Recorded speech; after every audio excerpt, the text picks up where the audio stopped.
From Zero Hedge, why central planning by medical experts will lead to disaster.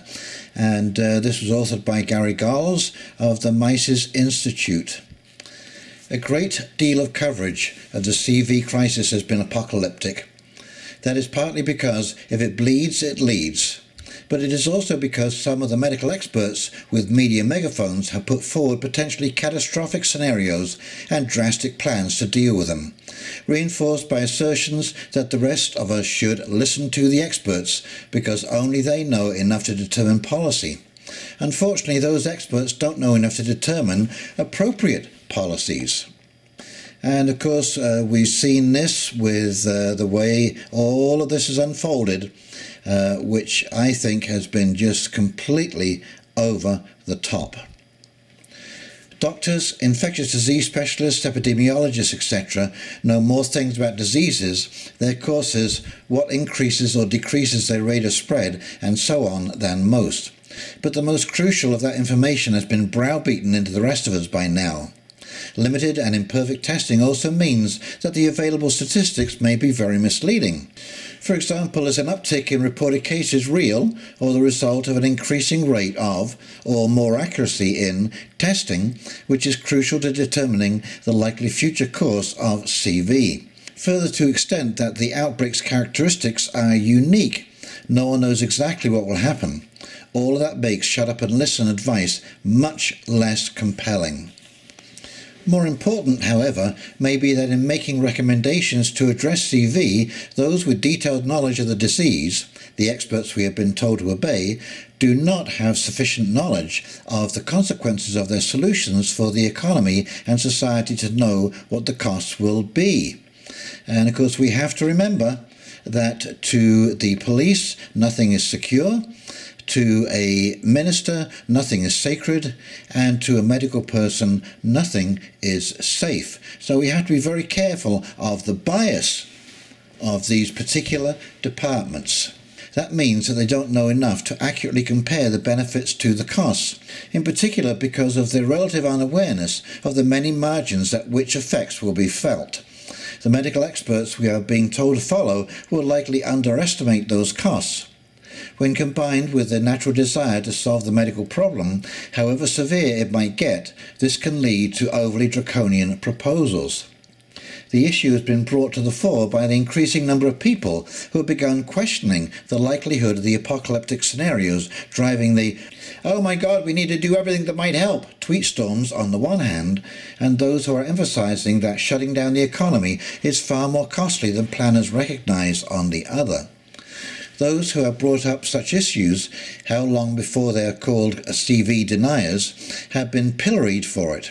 Exhibit A is the vilification of President Trump for ignoring the scientists, such as the New York Times claim that Trump thinks he knows better than the doctors, after he tweeted, "We cannot let the cure be worse than the problem itself."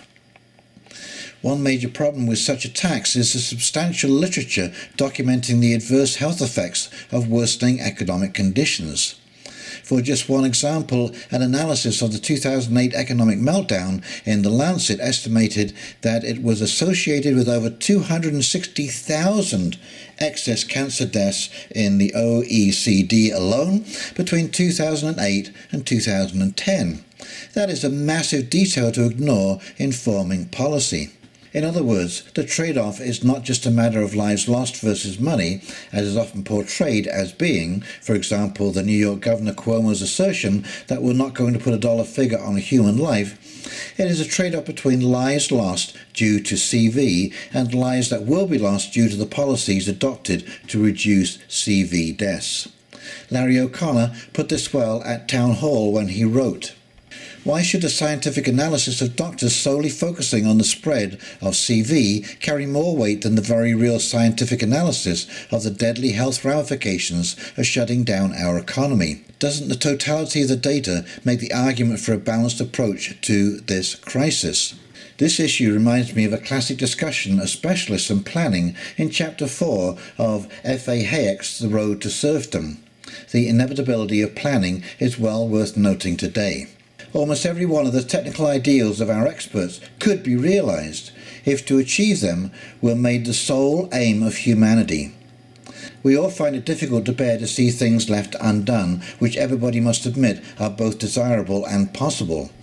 That these things cannot all be done at the same time, that any one of them can be achieved only at the sacrifice of others, can be seen only by taking into account factors which fall outside any specialism, which forces us to see against a wider background the objects to which most of our labours are directed.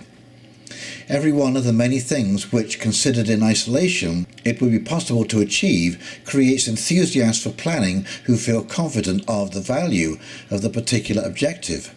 But it is foolish to quote such instances of technical excellence in particular fields as evidence of the general superiority of planning. The hopes they place in planning are not the results of a comprehensive view of society, but rather of a very limited view, and often the results of a great exaggeration of the importance of the ends they place foremost. It would make the very men who are most anxious to plan society the most dangerous if they were allowed to do so, and the most intolerant of the planning of others.